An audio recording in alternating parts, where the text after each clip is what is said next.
मेरा नाम कंगना है और मेरा पति एक डॉक्टर था। हर रात मेरा पति अपने किसी पेशेंट को देखने के लिए घर से निकल जाता था। हालांकि उसे ये बात अच्छी तरह से पता थी कि घर में उसकी पत्नी अकेली रहती है। रात के समय भला कौन आदमी अपनी पत्नी को अकेले घर में छोड़कर चला जा सकता है। मैं हर रोज अपने पति से यही शिकायत करती थी कि आप मुझे छोड़कर कहाँ चले जाते हो, लेकिन मेरे पति मेरी बात का कोई जवाब नहीं देते थे। कि एक दिन ये देखने के लिए कि आखिर मेरे पति रोज रात को कहाँ जाते हैं। कहते हैं कि अपने पेशेंट को देखने जाता हूँ। पेशेंट को देखने में मैं मान लेती हूँ कि 1 घंटा लग जाता है या 2 घंटे लग जाते हैं या फिर ज्यादा से ज्यादा 3 घंटे लग जाते हैं। आखिरकार वो ऐसे कौन से पेशेंट को देखने के लिए हर रात जाया करते थे जिसका ट्रीटमेंट सुबह के 8 या 9 बजे तक चलता था। एक रात में अपने पति का पीछा करते हुए ये जानने के लिए चली गई कि आखिर वो कहाँ जाते हैं। मैं उनके पीछे पीछे चलती रही। फिर वो एक ऐसी जगह पर आ गए थे जहाँ चारों तरफ सुनसान थी, जहाँ पर चिड़िया का बच्चा भी नजर नहीं आ रहा था।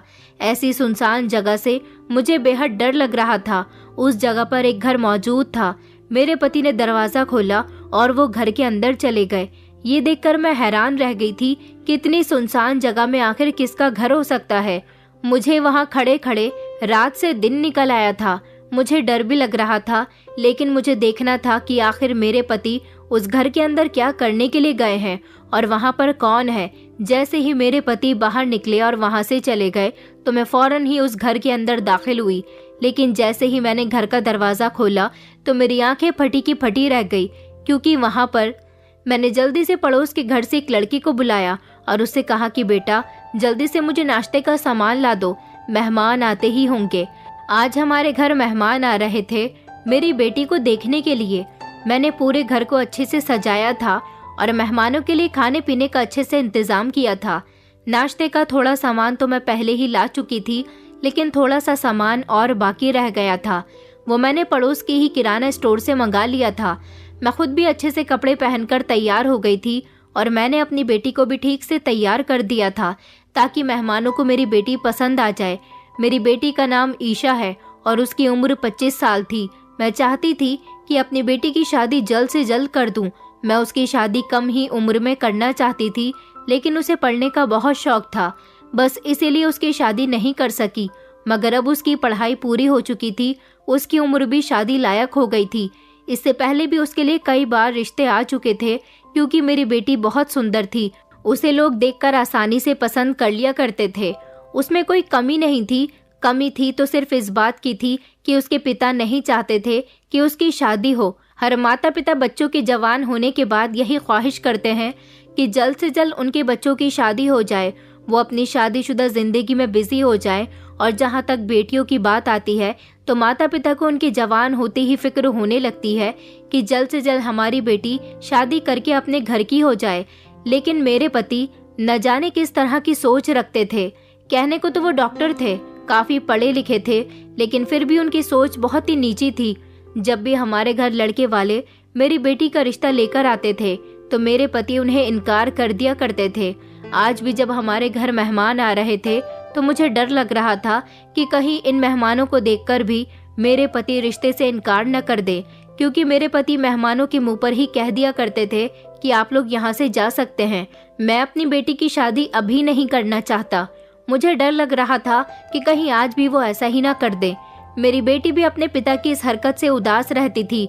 उसे ऐसा लगता था जैसे मुझ में कोई कमी है, तभी तो मेरी शादी नहीं हो पा रही। मगर मैं उसे तसल्ली देकर थक गई थी कि तुम्हारे पिता रिश्ते से इनकार कर देते हैं, वरना तुम तो बहुत सुंदर हो, हमारे घर खुद चलकर रिश्ते आते हैं। मेरी बेटी बहुत मासूम और सुंदर थी। मोहल्ले के लोग भी उसकी तारीफ किया करते थे। वो कहीं मेरे साथ शादी में चली जाती थी तो लोग उसे फौरन देखते ही पसंद कर लेते थे और जल्द ही हमारे घर रिश्ता भी भेज देते थे। मेरी बेटी के रिश्ते तो ना जाने कितने अमीर और ऊंचे परिवारों से आए थे, लेकिन मेरे पति को इस बात से कोई मतलब नहीं था। वो पिछले साल से लगातार उसकी शादी से इनकार कर रहे थे और पिछले साल ही उसकी पढ़ाई खत्म हुई थी। मैंने सोचा था कि जैसे ही उसकी पढ़ाई पूरी हो जाएगी फौरन ही उसके लिए रिश्ता लेकर 6 महीने के अंदर अंदर उसकी शादी कर दूंगी, लेकिन मेरे पति ने तो मेरी सोच को पूरी तरह से खाक में मिला दिया था। जैसा मैं चाहती थी वैसा हो ही नहीं रहा था। ईशा मेरी इकलौती बेटी थी और उसकी शादी के लिए न जाने मैंने क्या क्या सोच कर रखा था। यहाँ तक कि जब से ईशा का कॉलेज खत्म हुआ था तब से ही वो उसे घर से बाहर भी नहीं निकलने देते थे, यहाँ तक कि छत पर भी नहीं जाने देते थे। कहते थे कि बस हमेशा बेटी को अपने साथ रखो, अगर उसे किसी चीज की जरूरत है तो तुम उसे बाहर जाकर खुद लाकर दो, इसे बाहर मत भेजो। पता नहीं वो मेरी बेटी पर इतनी सख्तियां क्यों करने लगे थे। मुझे तो कभी कभी हैरानी होती थी, ऐसा लगता था जैसे वो कोई डॉक्टर नहीं बल्कि अनपढ़ गंवार है, या फिर उनका अपनी बेटी की तरफ से विश्वास उठता जा रहा है। मेरी बेटी ने बीकॉम किया हुआ था, वो कॉलेज भी जाती थी, स्कूल भी जाती थी, अपनी सहेलियों के साथ पिकनिक पर भी जाया करती थी, उनके साथ खूब एंजॉय भी करती थी। कभी मेरे पति ने उस पर इतना शक नहीं किया था, लेकिन जब से उसका कॉलेज खत्म हुआ था तब से उन्होंने मेरी बेटी को इस तरह से कैद करके रख दिया था जैसे उसने कोई बहुत बड़ा जुर्म किया हो। ये सब देखकर तो मुझे भी अफसोस होता था, लेकिन मैं अपनी बेटी के सामने अपना अफसोस जाहिर नहीं करना चाहती थी। मैंने सोच लिया था कि मैं जल्द ही उसकी शादी कर दूंगी, तो अपने ससुराल जाने के बाद वो अपनी शादीशुदा जिंदगी में बिजी हो जाएगी, अपने पति के साथ घूमेगी फिरेगी। लेकिन मेरे पति अभिषेक ऐसा नहीं चाहते थे। बेचारी सारा दिन मेरे साथ ही घर में रहती थी और मेरे साथ ही घर के कामकाज में हाथ बटाया करती थी। मेरी बेटी का सपना था कि वो पढ़ने के बाद जॉब करे, लेकिन मेरे पति उसे घर से बाहर नहीं निकलने देते थे, तो फिर उसे जॉब करने की परमिशन क्या देते। वो भी अपने पापा की सोच को अच्छी तरह से जान गई थी, मगर हैरान होती थी कि इतने पढ़े लिखे होते हुए भी मेरे पिता की सोच कैसी हो गई है। अब मेरी बेटी ज्यादातर घर में रहती थी, तो मैंने उसे घर के सारे कामकाज अच्छे से सिखा दिए थे ताकि ससुराल जाने के बाद उसे कोई परेशानी न हो। ईशा मेरी इकलौती बेटी थी, मैं उससे बहुत प्यार करती थी। ऐसा नहीं था कि मेरे पति उससे प्यार नहीं करते थे या उससे किसी तरह की दुश्मनी निकाल रहे थे। वो तो उसकी खुशी के लिए सब कुछ करते थे, हाँ, मगर उसे घर से बाहर ही नहीं जाने देते थे। उसे जो चीज पसंद होती है उसे घर में लाकर दिया करते थे। उसका बर्थडे भी हम लोग घर में ही सेलिब्रेट किया करते थे। उसे उसकी पसंद के कपड़े भी घर में ही लाकर दिया करते थे। यहाँ तक कि उन्होंने उसे एक मोबाइल फोन दे दिया था और कहा था कि तुम्हें जो भी चीज पसंद हो उसे ऑनलाइन ऑर्डर करके घर पे ही मंगवा लिया करो। मगर कभी कभी उसका दिल करता था घर से बाहर निकलने का, तो मेरे पति ने मुझे इस बात की बिल्कुल परमिशन नहीं दी थी। ना तो तुम इसे घर से बाहर लेकर जाओगी और ना ही इसे अकेला जाने दोगी। जो भी चीज चाहिए वो घर के अंदर लाकर दो। मैंने आज सुबह सुबह ही सारे काम कर लिए थे, क्योंकि आज मेरी बेटी को देखने के लिए लड़के वाले आ रहे थे। मेरे पति सुबह सुबह नाश्ता करने के बाद अपने क्लिनिक जाने के लिए निकल गए थे। उनका क्लिनिक बाजार वाले रास्ते पर था, हमारे घर से 10 मिनट की दूरी पर था। वो अपनी बाइक पर क्लिनिक के लिए चले जाते थे और शाम को 6 बजे तक क्लिनिक बंद करके वापस आ जाते थे। अगर किसी को ट्रीटमेंट की जरूरत होती थी तो वो मेरे पति को फोन कर दिया करता था। मेरे पति पेशेंट को उसके घर देखने के लिए भी चले जाते थे, लेकिन घर जाने के उनके अलग से चार्ज होते थे। आज मेरे पति को इस बात के बारे में नहीं पता था कि आज घर में मेहमान आ रहे हैं। मैंने उनको बताया ही नहीं था। मैं चाहती थी कि शाम के टाइम पर जब मेरे पति क्लिनिक बंद करने के बाद घर के अंदर दाखिल हों तो उन्हें मेहमान बैठे हुए दिखाई दे, तब शायद वो रिश्ते से इनकार ना करे। इससे पहले भी कई लोगों को मेरे पति ने रिश्ते से साफ इनकार कर दिया था, और वो वही लोग थे जो हमारी बेटी की खूबसूरती से इम्प्रेस होकर खुद हमारे घर रिश्ता लेकर आए थे। यही डर मेरे दिल में आज भी पैदा हो रहा था। शाम के 5 बजे तक मेहमान हमारे घर आ चुके थे। मैंने उनको गेस्ट रूम में बिठाया हुआ था। 1 घंटे तक मैं उनसे बातचीत करती रही, और 1 घंटे के बाद जब मेरे पति घर के अंदर दाखिल हुए तो मैंने उनको इस बारे में बता दिया कि हमारी बेटी ईशा को देखने के लिए कुछ लोग आए हुए हैं। आप पहले फ्रेश हो जाइए, उसके बाद मेहमानों के साथ आकर बैठ जाना, मैं जब तक नाश्ते का इंतजाम करती हूँ। मेरे पति लगातार सवाल किए जा रहे थे कि कौन लोग हैं, कहाँ से आए हैं, तुमने इस बारे में मुझे क्यों नहीं बताया, हमने लोगों को यहाँ क्यों बुलाया है। मैं तुमसे कई बार मना कर चुका हूँ कि मैं अपनी बेटी की शादी अभी नहीं करना चाहता हूँ, मुझे कुछ समय चाहिए उसकी शादी करने के लिए, और तुम हो कि हर बार किसी न किसी मेहमान को घर पर बुला लेती हो। मैंने जल्दी से अपने पति को खामोश करवाया कि चुप हो जाइए, घर में मेहमान बैठे हुए हैं। वो तो बरस रहे थे और उनकी आवाज भी जोर से निकल रही थी। मैं नहीं चाहती थी कि मेहमानों तक उनकी आवाज पहुंच जाए जिसकी वजह से हमारी बेइज्जती हो। मुझे लग रहा था कि मेरे पति जानबूझकर ऊंची आवाज में बातें कर रहे हैं ताकि उन लोगों को आवाज पहुंच जाए और वो खुद ही यहाँ से चले जाएं। मैं जल्दी से चाय बनाकर लाई और मैंने अपनी बेटी से कहकर नाश्ता लगवाया। मेरे पति ने लड़के वालों से उनके हालचाल पूछे और उसके बाद वो खामोश होकर बैठ गए थे। उनके चेहरे से साफ नजर आ रहा था कि उनका मूड ठीक नहीं है। मैं भी खामोश बैठी हुई थी कि कहीं वो हमेशा की तरह इस रिश्ते से इनकार न कर दे, क्योंकि इस बार ये लड़के वाले बड़ी उम्मीद से हमारे घर पर आए थे। उन लोगों ने आपस में बातचीत की। लड़के का बिजनेस बहुत अच्छा था और उसका पूरा ही परिवार बहुत अच्छा था। उन लोगों ने मेरी बेटी को कहीं देखा था, इसलिए अब वो उसका रिश्ता लेकर यहाँ आए थे और उन्होंने कहा कि हम आपकी बेटी को बहुत खुश रखेंगे। हमारे यहाँ किसी चीज की कमी नहीं है, हमें सिर्फ आपकी बेटी चाहिए। ये सब कुछ लड़के के पिता कह रहे थे, लेकिन इस बार भी मेरे पति ने इस रिश्ते से साफ मना कर दिया। लड़के के पिता ने कहा कि भाई साहब, आप मना क्यों कर रहे हो? हमारे बेटे में कोई कमी नहीं है। आपकी बेटी सच में हमारे घर बहुत खुश रहेगी। हमारी और भी बहुएं हैं, उन्हें भी कोई तकलीफ नहीं है। हम बहुत खुशी खुशी आपकी बेटी को विदा करके अपने साथ ले जाएंगे, इसलिए आपको इनकार नहीं करना चाहिए। बहुत से लोग ऐसे रिश्तों के लिए तरसते हैं, लेकिन ये रिश्ता तो खुद हमारे घर चलकर आया था। वो बार बार पूछ रहे थे कि आखिर हमारे बेटे में क्या बुराई है, लेकिन मेरे पति बिल्कुल खामोश बैठे हुए थे। मैं अपने पति की तरफ देख रही थी कि काश वो आपकी बार रिश्ते के लिए हाँ कर दे। यहाँ मेरी बेटी की किस्मत चमक जाएगी, उसकी शादी हो गई तो वो बहुत खुश रहेगी। लेकिन नहीं, मेरे पति के मुंह से इनकार निकल चुका था तो इनकार ही हुआ। मेरे पति कहने लगे कि आपके बेटे में कोई बुराई नहीं है। बात यह है कि मैं अभी अपनी बेटी की शादी नहीं करना चाहता हूँ, क्योंकि वो अभी मासूम है और मेरे हिसाब से वो अभी छोटी है। देखिए, मैं अपने हिसाब से अपनी बेटी की अभी शादी नहीं करना चाहता हूँ। पहले भी मेरी बेटी के लिए बहुत अच्छे अच्छे रिश्ते आए हैं, लेकिन मैंने उनको भी खुद इनकार किया है। मैं आप लोगों से माफी चाहता हूँ, लेकिन आप लोग मेरे घर से जा सकते हैं। वो लोग तो मेरे घर से उदास होकर चले गए। मुझे ये लोग बहुत पसंद आए थे, क्योंकि ये पढ़े लिखे और बहुत ही इज्जतदार लोग थे। मेरे पति ने इस तरह से उनकी बेइज्जती करके अच्छा नहीं किया था।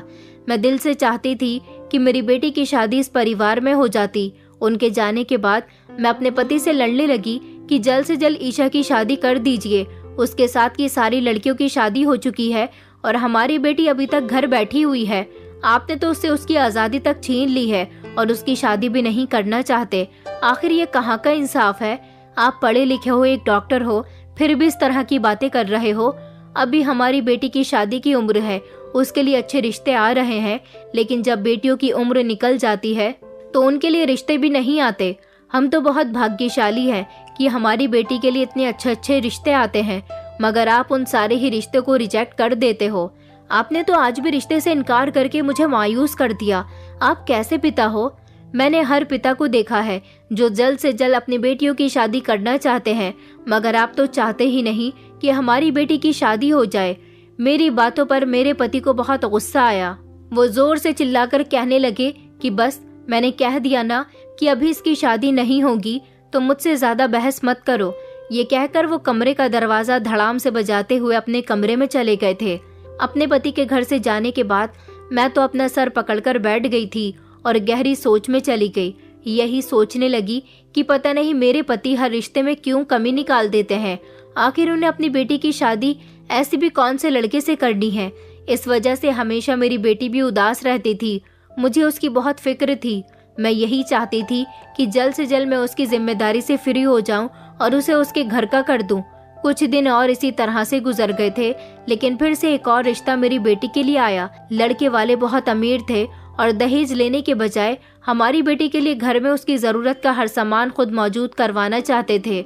मुझे लगा कि इस बार तो मेरे पति को मान ही जाना चाहिए, लेकिन हर बार की तरह उन्होंने इस रिश्ते से भी इनकार कर दिया। यहाँ तक कि अब की बार उन्होंने मुझे धमकी दी थी कि अगर तुमने मेरी बेटी के लिए मेहमानों को घर बुलाया तो अच्छा नहीं होगा। मैं तुमसे कई बार मना कर चुका हूँ, और हाँ, कान खोलकर सुन लो कि मैं अपनी बेटी का रिश्ता अपनी मर्जी के मुताबिक करूँगा, और जब मेरा मन करेगा तब मैं उसकी शादी करूँगा। ये समझ लो कि बस मैंने उसका रिश्ता तय कर दिया है। अब तुम्हें अपना दिमाग ज्यादा चलाने की जरूरत नहीं है, और आज के बाद हमारे घर में कोई भी नहीं आना चाहिए मेरी बेटी का रिश्ता लेकर। इस बात पर हम दोनों पति पत्नी की बहुत लड़ाई हुई थी। मैंने अपने पति से गुस्से में भी कह दिया था कि आप इसकी शादी नहीं करोगे, भले ही मुझे आपको क्यों ना छोड़ना पड़ जाए, मगर मैं अपनी बेटी की शादी करके ही रहूंगी, यहाँ तक कि मैं उसे किसी दिन खुद ही घर से भगा दूंगी। फिर तुम इसी तरह से बैठे रह जाना। कुछ दिनों तक तो हम दोनों पति पत्नी ने एक दूसरे से बातचीत भी नहीं की थी। ईशा बेचारी बार बार मुझसे कहती थी कि माँ, आप मेरी वजह से पापा से झगड़ा मत किया करो, मगर मैं भी तो उसकी माँ थी, मुझे कोशिश तो करनी ही थी ना।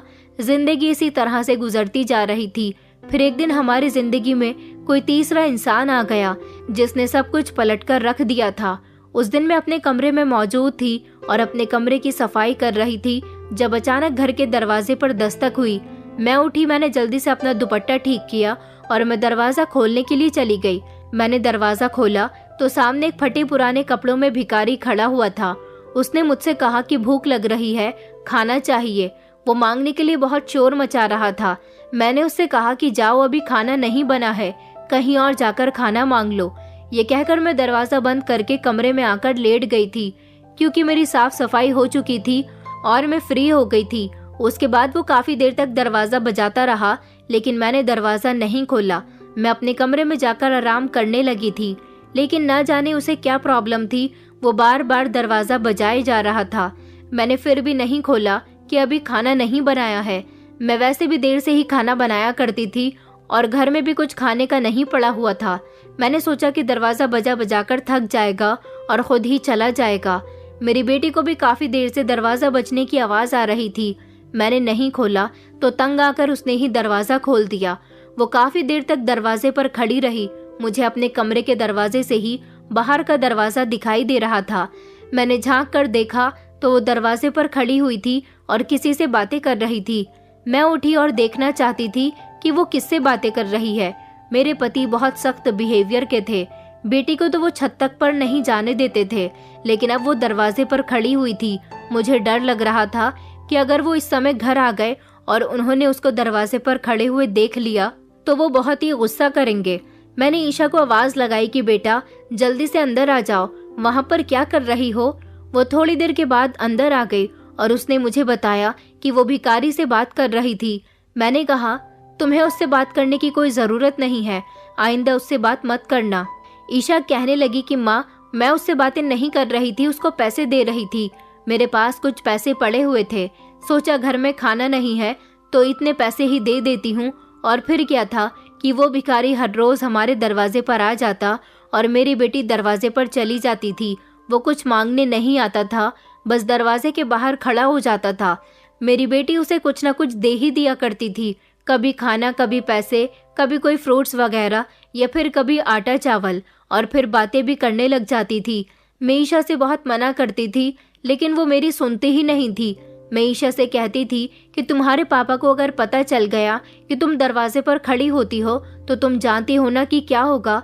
तुम इस तरह रोज उस भिखारी से दरवाजे पर खड़े होकर बातें करोगी तो पड़ोसी लोग क्या सोचेंगे। तुम्हें नहीं पता कि लोग तरह तरह की बातें करेंगे और हो सकता है कि तुम्हारे पापा से भी तुम्हारी शिकायतें कर दें कि देखो आपकी जवान बेटी दरवाजे पर खड़ी होकर भिखारी से बातें करती है। बेटा ईशा, ध्यान रखा करो, उस भिखारी के आने पर तुम दरवाजे पर मत जाया करो।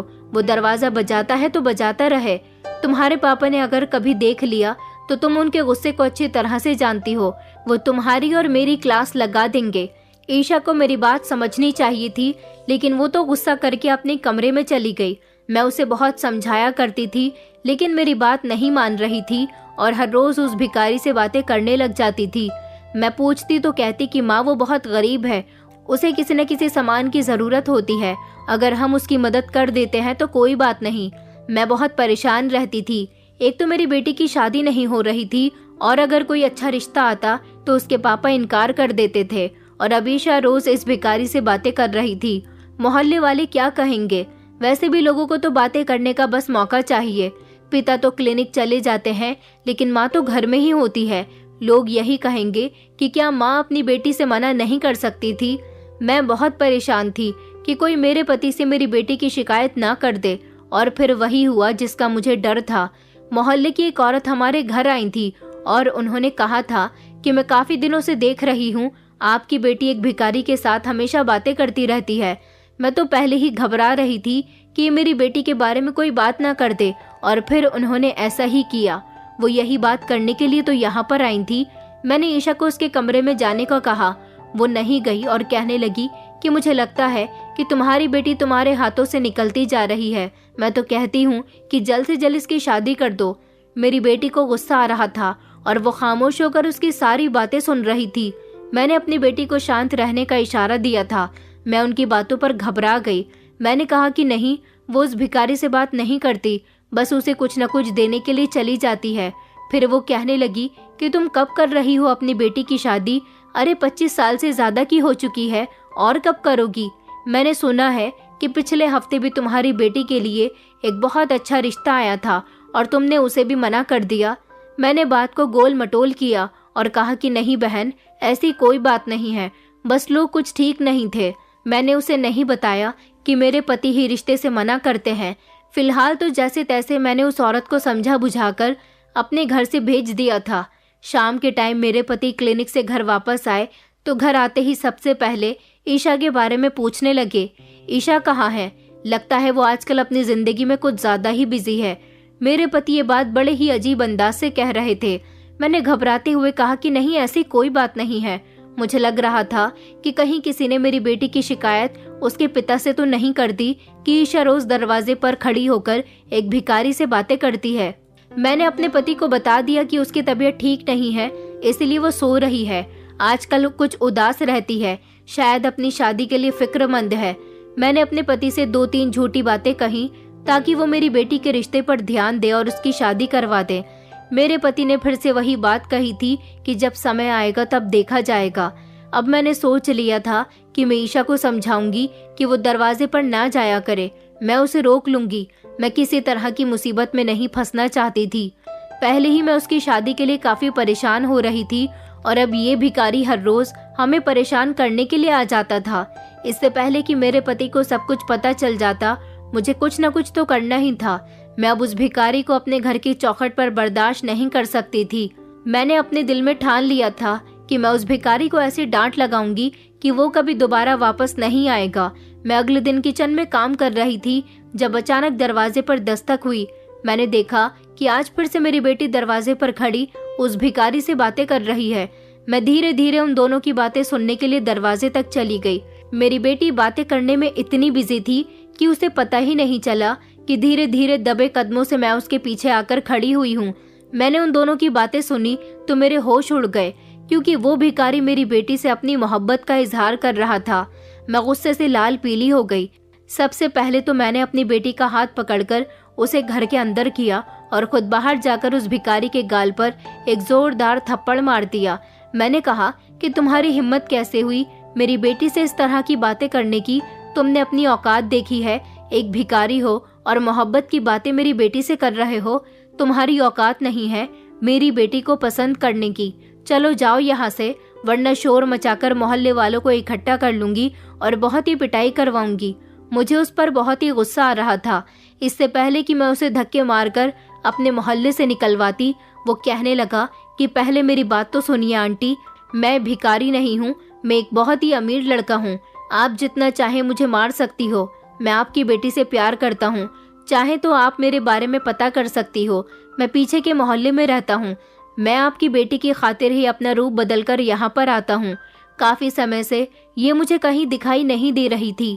पहले तो ये कॉलेज जाया करती थी, इसीलिए मैं उसे आते जाते देखता रहता था, लेकिन अब काफी समय से वो घर के बाहर भी नहीं निकलती और ना ही अपने घर की खिड़की दरवाजे पर आती है।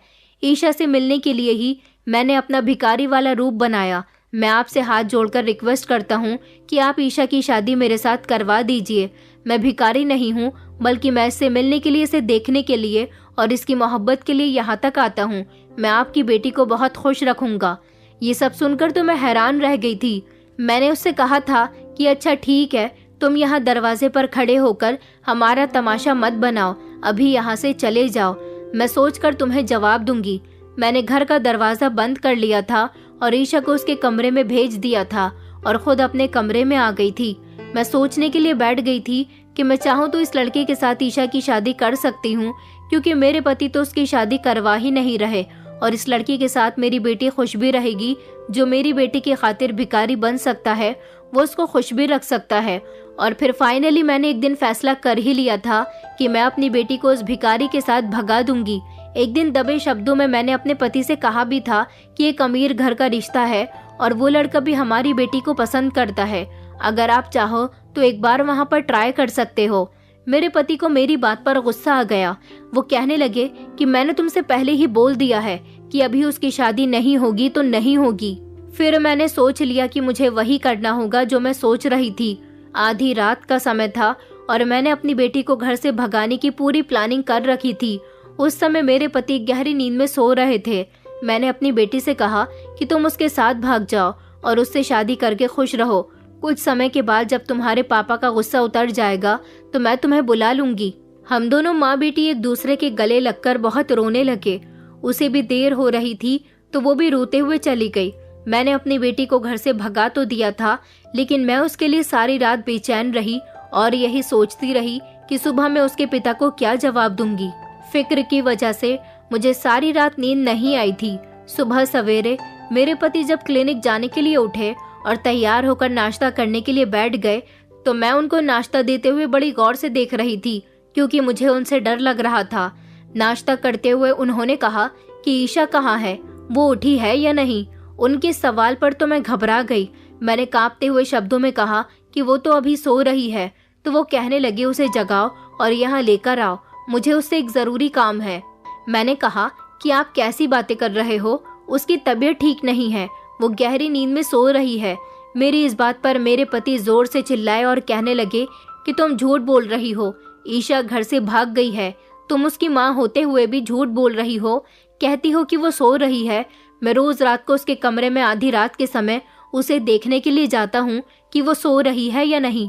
जब रात के समय मैं उसके कमरे में गया तो मेरे पैरों तले से जमीन निकल गई, क्योंकि वो अपने बिस्तर पर मौजूद नहीं थी। मैंने उसे पूरे घर में ढूंढ लिया था, यहाँ तक कि बाहर आसपास जाकर भी ढूंढ लिया था। तुमने अपनी बेटी को ऐसे संस्कार दिए थे जिसकी वजह से आज हमें ये दिन देखना पड़ा। लोग हमारे बारे में क्या कहेंगे कि हमारी बेटी घर से भाग गई। तुम अच्छे से जानती हो कि मेरी यहाँ कितनी इज्जत है। जब लोगों को पता चलेगा कि हमारी बेटी भाग गई है तो हमारी कितनी बेइज्जती होगी। मेरे पति ने मुझे बहुत सी बातें सुनाई थी जिनको मैं खामोशी से बर्दाश्त कर रही थी। वो रोज ईशा को ढूंढने के लिए घर से निकल जाते थे और फिर एक दिन थककर उन्होंने हार मान ली थी। वो हर रोज मुझसे झगड़ा करते थे और मुझे ताने दिया करते थे और फिर इसी तरह से वक्त गुजरता गया।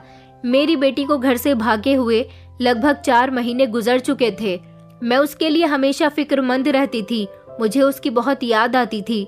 एक दिन मैं अपनी बेटी को याद करते करते सो गई तो मैंने एक बड़ा ही अजीब सपना देखा। मैंने देखा कि मेरी बेटी बहुत परेशान है और मुझसे कह रही है कि माँ मुझे बचा लो, मैं बहुत परेशान हूँ। मैं ये सपना देखने के बाद बहुत परेशान हो गई थी। मैं दिन रात अपनी बेटी के लिए प्रार्थना करती रहती थी। पता नहीं वो अपने पति के साथ किस हाल में होगी, वो खुश भी है या नहीं। एक बार मैं अपनी बेटी से मिलना चाहती थी, लेकिन अपने पति की इजाजत के बिना मैं कुछ नहीं कर सकती थी। कुछ दिनों बाद मेरे पति का गुस्सा ठंडा हो चुका था। मैं सोच रही थी कि अपनी बेटी को अपने पति से घर वापस लाने की बात करूं। मैं अपनी बेचैनी खत्म करना चाहती थी। एक रात अचानक मेरी आंख खुली तो मैंने देखा कि मेरे पति जाग रहे थे और बाथरूम से अपने कपड़े चेंज करके निकल रहे थे। फिर वो सोफे पर बैठकर पहनने लगे। मैंने उनसे कहा कि इतनी रात को कहाँ जा रहे हो। मैंने टाइम देखा तो रात के 3:30 बज रहे थे। मेरे पति ने कहा कि मैं किसी का ट्रीटमेंट करने के लिए जा रहा हूँ, दरवाजा बंद कर लेना। मैं हैरान हो गई कि रात के समय उनको किसका ट्रीटमेंट करने की जरूरत पड़ गई। ना तो कोई मेरे पति को बुलाने के लिए घर आया था और ना ही उनके मोबाइल पर किसी की कॉल आई थी कि वो किसी तरह की तकलीफ में है और आप जल्द से जल्द हमारे घर आकर पेशेंट का ट्रीटमेंट करिए। ऐसा कुछ भी नहीं था। ना तो उन्हें कोई लेने आया और ना ही मेरे पति के पास किसी का फोन आया था।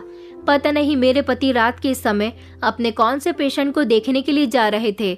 अगले दिन सुबह के 8 बजे मेरे पति जब घर आए तो मैंने उनसे फिर से सवाल किया और कहा कि आप ऐसे भी कौन से पेशेंट को देखने के लिए गए थे जिसका ट्रीटमेंट करते करते आपको रात से दिन निकल आया। आप इमरजेंसी में जब भी किसी पेशेंट को देखने जाते हो तो 10 मिनट या 15 मिनट में घर वापस आ जाते हो, लेकिन कल रात तो आपने हद ही कर दी। आपको नहीं पता कि पत्नी घर में अकेली है। मेरे पति ने मुझे कोई जवाब नहीं दिया। मैं उनसे पूछ कर थक गई, मगर वो खामोश ही रहे। जब रात हुई तो फिर से रात के 3:30 बजे मेरे पति कहने लगे कि मैं एक पेशेंट को देखने के लिए जा रहा हूँ। पीछे मोहल्ले में एक पेशेंट की तबीयत खराब है। अब मुझे मेरे पति बहुत परेशान करने लगे थे। ये कौन सा ट्रीटमेंट है जो रात को होता है और सुबह तक चलता है? क्योंकि हर रोज मेरे पति किसी न किसी का ट्रीटमेंट करने के लिए जा ही रहे थे। ट्रीटमेंट के बहाने घर से बाहर निकलना अपना रूटीन बना लिया था।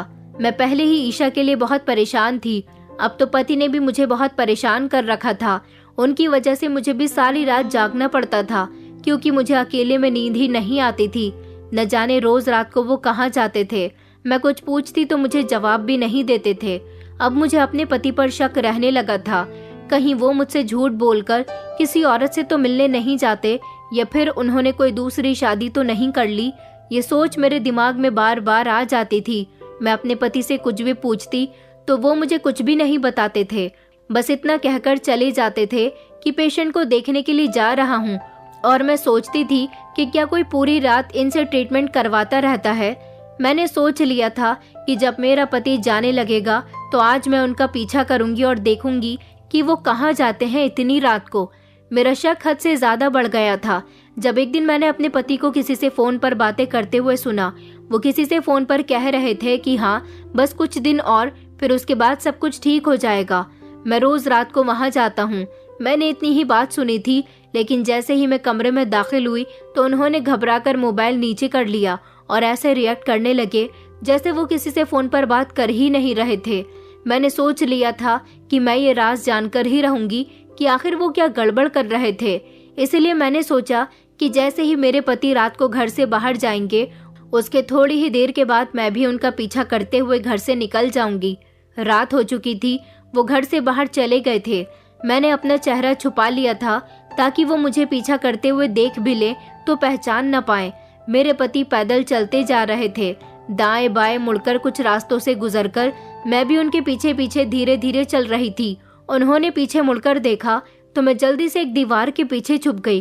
फिर वो आगे की तरफ चलते रहे, मैं भी चलने लगी। काफी देर हो गई थी चलते चलते। मैं बहुत थक गई थी। पता नहीं अब कितना चलना होगा। वैसे तो मेरे पति के पास बाइक थी, लेकिन रात के समय वो अपनी बाइक नहीं बल्कि पैदल घर से निकले थे। पैदल चलने की वजह से मेरे चेहरे पर पसीना आ रहा था। कुछ देर चलने के बाद मैंने देखा कि मेरे पति काफी सुनसान जगह पर आ गए और एक घर के अंदर दाखिल हो गए। मैं हैरान हो गई और सोचने लगी कि कहीं मेरे पति ने दूसरी शादी तो नहीं कर ली। जरूर कुछ न कुछ बात तो है। ये एक बहुत ही सुनसान जगह थी। चारों तरफ पेड़ ही पेड़ थे। शायद ये जंगल का रास्ता था। यहाँ पर एक घर बना हुआ था। मैं तो बहुत डर रही थी। मेरे पति घर के अंदर चले गए। मैं सोच रही थी कि जब मेरे पति इस घर से बाहर निकलेंगे, उनके जाते ही मैं इस घर के अंदर चली जाऊंगी और देखूंगी कि यहाँ पर कौन है। ऐसा ना हो कि मेरे पति मुझे देख ले। रात काफी हो चुकी थी। हर तरफ घना अंधेरा छाया हुआ था और मैं यहाँ खड़े खड़े थक गई थी। मेरे पति अभी तक घर से बाहर नहीं निकले थे। 1-1.5 घंटे से ज्यादा गुजर चुका था। फिर मेरे पति घर से बाहर निकले और चले गए। मेरे पति वहां से जा चुके थे तो मैं भी थोड़ी देर के बाद घर के अंदर चली गई। मैं जैसे ही घर के अंदर गई तो ये सब देखकर मेरी आंखें फटी की फटी रह गई कि वहां पर तो मेरी अपनी बेटी मौजूद थी। मेरे पति ने उसे कैद करके रखा था। उसे रस्सी के साथ बांध कर रखा हुआ था। मैं रोती हुई अपनी बेटी की तरफ गई और उसे जल्दी से खोलने लगी। मेरी बेटी बहुत रो रही थी। मैंने अपनी बेटी के आंसू साफ किए और जल्दी से उसे खोलकर अपने साथ घर ले आई। मेरे पति घर में मौजूद थे। उन्होंने हम दोनों को देख लिया था। वो परेशान हो गए थे। मैं अपने पति के आगे बढ़ी और उनसे पूछने लगी कि मुझे आपसे ये उम्मीद बिल्कुल भी नहीं थी। आपने मेरी बेटी के साथ ये क्या कर दिया? आपने उसको कैद करके रखा हुआ था। भला कोई पिता अपनी औलाद के साथ ऐसा कैसे कर सकता है? मैं खूब रो पड़ी थी और अपने पति से झगड़ने लगी। मेरे पति ने कहा कि ईशा को कमरे में लेकर जाओ और अपनी बकवास बंद करो। मैंने कहा कि नहीं, आज फैसला होकर ही रहेगा कि आप आखिर मेरी बेटी से कौन से जन्म की दुश्मनी निकाल रहे हो। मेरे पति ने चिल्लाकर कहा कि मैंने तुमसे जो कहा है उतना ही करो। ईशा को उसके कमरे में लेकर जाओ, उसके बाद आकर मुझसे बात करना। मैं उनके चिल्लाने पर घबरा गई और फौरन ही मैंने ईशा को उसके कमरे में छोड़ दिया। मेरे पति कहने लगे कि उसे आराम करने की जरूरत है। मैं अब तुम्हें सब कुछ सच सच बताता हूँ। उसके बाद मेरे पति ने मुझे सब कुछ बताया। मैं ये सुनकर हैरान हो गई थी कि मेरी बेटी की तबीयत ठीक नहीं है। मेरे पति ने बताया कि हमारी बेटी को सिजोफ्रेनिया नामक एक बीमारी हो गई है, जिसमें पेशेंट को किसी समय एक से ज्यादा लोग दिखाई देते हैं, जिसमें वो उनसे बात करने लग जाती है और अजीब अजीब सी हरकतें करने लग जाती है। शायद उसके साथ ऐसा इसलिए हुआ है क्योंकि वो पढ़ाई में बहुत अच्छी थी। तुम्हें याद है कि हमारी बेटी रातों को जाग जाग कर पढ़ाई किया करती थी। ज्यादा पढ़ाई करने से उसका दिमाग आउट हो चुका है, इसलिए उसकी रात को सोने की आदत खत्म हो गई है। जब वो रात के समय जागी हुई होती है तब अपने आप से ही बातें करने लग जाती है। एक रात अचानक मैं पानी पीने के लिए उठा तो मैंने देखा कि ईशा के कमरे से किसी के बातें करने की आवाज आ रही थी। मैं जैसे ही उसके कमरे में झांकने गया तो मैंने देखा वो अकेले ही बातें कर रही थी और जोर जोर से हंस रही थी। मैंने अगले दिन भी कुछ ऐसा ही देखा, इसलिए मैं हर रोज रात को उसके कमरे में जाया करता था उसे देखने के लिए। मुझे उसकी हरकतें बहुत अजीब लगी। मैंने शहर के सबसे बेस्ट साइकेट्रिस्ट को इस बारे में बताया तो उन्होंने मुझे उसकी बीमारी के बारे में सब कुछ बता दिया। उन्होंने कहा कि मुझे आपकी बेटी के कुछ टेस्ट करने हैं जिससे ये पता चल सके कि उसे यही बीमारी है या नहीं। लेकिन जब मैंने ईशा की कंडीशन देखी तो मैंने अंदाजा लगा लिया था कि उसे यही बात है। उसका ट्रीटमेंट लंबा चलना था और उसका ट्रीटमेंट भी किसी अस्पताल में होना था, क्योंकि घर में उसका ट्रीटमेंट पॉसिबल नहीं था। हमारी बेटी की हरकतें कुछ पागलों जैसी थी। हालांकि ऐसा पेशेंट पागल नहीं होता, वो सिर्फ ऐसी हरकतें करता है। अगर मैं तुम्हें इस बारे में बताता तो तुम मोहल्ले की किसी न किसी औरत को ये बात बता ही देती कि हमारी बेटी को ये बात है, और फिर इस तरह तुम जानती हो कि हमारी बेटी की कितनी बदनामी होती। लोग उसे पागल साबित कर देते। इसलिए मैं उसकी शादी भी नहीं करवा रहा था कि अगर वो शादी करके अपने ससुराल चली गई तो उसके ससुराल वालों को इसकी हकीकत पता चल जाएगी। मैं चाहता था कि पहले उसका ट्रीटमेंट हो जाए, वो बिल्कुल फिट हो जाए, उसके बाद उसकी शादी हो। लेकिन तुम बार बार कोई ना कोई नया रिश्ता लेकर आ जाती थी, इसलिए मैं तुमसे बहुत परेशान हो गया था। एक दिन मुझे पता चला कि पिछले मोहल्ले में एक लड़का रहता है और वो उसे बहुत पसंद करता है, क्योंकि उसके पिता मेरे पास अपने बेटे का रिश्ता लेकर आए थे हमारी बेटी के लिए। जब उन्होंने मुझे पूरी बात बताई कि मेरा बेटा निखिल आपकी बेटी को बहुत पसंद करता है, उससे मोहब्बत करता है, वो उसके ही कॉलेज में पढ़ता था, लेकिन कभी उसने उससे अपनी मोहब्बत का इजहार नहीं किया। मैं अपने परिवार के साथ आपके घर अपने बेटे का रिश्ता लेकर आना चाहता हूँ। मैंने उनको इनकार कर दिया, लेकिन जब मुझे पता चला कि वो लड़का सच में मेरी बेटी से मोहब्बत करता है तो मैंने सोचा कि क्यों ना इस बात का फायदा उठाया जाए। मैंने उस लड़के को कहा कि तुम अगर मेरी बेटी से शादी करना चाहते हो तो मैं जैसा कहूँ वैसा ही करना। फिर वो भिखारी बनकर आ गया और इस तरह तुमने उसे घर से भगा दिया। हालांकि मैं ये बात अच्छी तरह से जानता था, बस जब मेरी बेटी घर से भाग निकली तो इस तरह मेरी बेटी मेरे कब्जे में आ गई थी। मैंने उस लड़के को अपनी बेटी की बीमारी के बारे में सब कुछ बता दिया। उसने मेरा बहुत साथ दिया और कहा कि मैं फिर भी ईशा से ही शादी करूंगा। वो और मैं मिलकर ईशा का इलाज कर रहे हैं। दरअसल ईशा को कुछ दवाइयाँ लगती हैं और एक मशीन द्वारा उसे थेरेपी दी जाती है जिसमें वो जोर जोर से चिल्लाती है, उसे तकलीफ होती है। मैं नहीं चाहता था कि ये थेरेपी हम उसे घर पर करें या अस्पताल में करें, और ये बात मैं तुम्हारे सामने भी नहीं लाना चाहता था। इसलिए मैं उसे वहाँ जंगल में मौजूद सुनसान घर में ले गया और वहाँ पर मैं उसकी रात को जागकर थेरेपी किया करता था। वो जोर जोर से चिल्लाती थी, लेकिन ऊपर वाले की कृपा से हमारी बेटी का इलाज काफी हद तक हो चुका है। बस कुछ दिन की बात और है, उसके बाद उसका इलाज कंप्लीट हो जाएगा और फिर वो रिकवर हो जाएगी। लेकिन उससे पहले ही सारी सच्चाई तुम्हारे सामने आ गई। मैं तुम्हारे आगे हाथ जोड़ता हूँ, इस बारे में किसी को कुछ मत बताना। तुम तो हमारे समाज के बारे में जानती ही हो कि अगर किसी को कोई छोटी से छोटी बीमारी भी होती है तो लोग उसे बड़ा चढ़ाकर बता देते हैं। मैं नहीं चाहता कि मेरी बेटी को लोग पागल कहें। मैं एक डॉक्टर हूँ, हर पेशेंट की तकलीफ को बहुत अच्छे से जानता हूँ। जब मैंने अपनी बेटी को पेशेंट की नज़र से देखा तो मुझे एहसास हुआ कि मेरी बेटी कितनी तकलीफ में है। अब हमारी बेटी घर आ गई है, लेकिन मैं उसका इलाज यहाँ नहीं कर सकता। जब थेरेपी करते समय उसे तकलीफ होगी तो आसपास के लोगों को लगेगा कि हम अपनी बेटी के साथ कोई अत्याचार कर रहे हैं, जो कि ठीक नहीं है। ऐसे पेशेंट का इलाज ज्यादातर मेंटल हॉस्पिटल में होता है, लेकिन मैं तुम्हारी ममता को तकलीफ नहीं पहुंचाना चाहता था और ना ही अपनी बेटी को मेंटल हॉस्पिटल भेजना चाहता था। मैंने अपनी बेटी को रस्सियों से भी इसलिए बांधा हुआ था क्योंकि थेरेपी के समय उसे तकलीफ होती थी। वो चीखती चिल्लाती थी और भागने की कोशिश करती थी, इसीलिए मैंने ये सब कुछ किया। अभी कुछ दिन और हमारी बेटी को थेरेपी लेनी होगी, उसके बाद ही वो ठीक हो जाएगी। और हाँ, मैंने उसका रिश्ता निखिल के साथ पक्का कर दिया। हम अपनी बेटी की शादी खूब धूमधाम से करेंगे जब वो बिल्कुल ठीक हो जाएगी। आखिरकार ईशा हमारी एक ही बेटी है।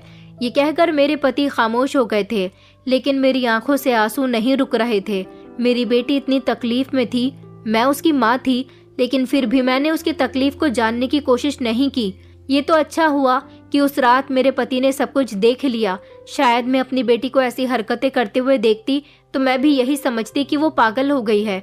मुझे अब पता चला था कि मेरे पति कितने समझदार और अच्छे इंसान हैं, जिनको मैं हमेशा बुरा भला कहती थी और यही समझती थी कि ये पिता नहीं बल्कि अपनी बेटी के दुश्मन हैं, तभी तो उससे दुश्मनी निकालते हैं। अब मुझे पता चला था कि मेरे पति मेरी बेटी का कितना भला चाहते थे। वो सिर्फ मेरी ही औलाद नहीं थी बल्कि मेरे पति की भी औलाद थी। ये बात कभी मैंने समझने की कोशिश क्यों नहीं की। मैंने अपने पति से हाथ जोड़कर माफी मांगी, अपने सारे झगड़े और गलतियों की माफी मांग ली। मेरे पति ने मुझे माफ कर दिया था। लगभग 2-4 महीने तक और मेरी बेटी का ट्रीटमेंट मेरे पति ने किया, क्योंकि साइकियाट्रिस्ट मेरे पति को बता दिया करते थे कि आपको किस तरह अपनी बेटी को थेरेपी देनी है और किस तरह इसका ट्रीटमेंट करना है। इसी तरह उसके पिता उसका इलाज करते रहे और फिर एक दिन मेरी बेटी बिल्कुल ठीक हो गई तो हमने उसकी शादी खूब धूमधाम से निखिल के साथ कर दी थी। निखिल जो एक अमीर इंसान था, मेरी बेटी के कॉलेज में पढ़ता था और उससे बहुत मोहब्बत करता था। उसने इज्जत के साथ हमारे घर रिश्ता भेजा था। तभी मेरे पति को ये आइडिया आया था और उन्होंने निखिल का रिश्ता एक्सेप्ट करके उसे अपने साथ शामिल कर लिया था। निखिल मेरी बेटी को बहुत खुश रखता है। मेरी बेटी उसके साथ बहुत खुश है और अब वो बताता है कि वो पहले जैसी कोई भी हरकत नहीं करती बल्कि पूरी तरह से ठीक हो चुकी है और अपने पति के साथ आज बहुत खुश है। दोस्तों, उम्मीद करती हूँ आपको हमारी कहानी पसंद आई होगी। कहानी पसंद आई है तो वीडियो को लाइक करें, चैनल पर नए हैं तो चैनल को सब्सक्राइब करें और हाँ, नोटिफिकेशन बेल को जरूर दबाएं ताकि अगली अपडेट सबसे पहले आपको मिले।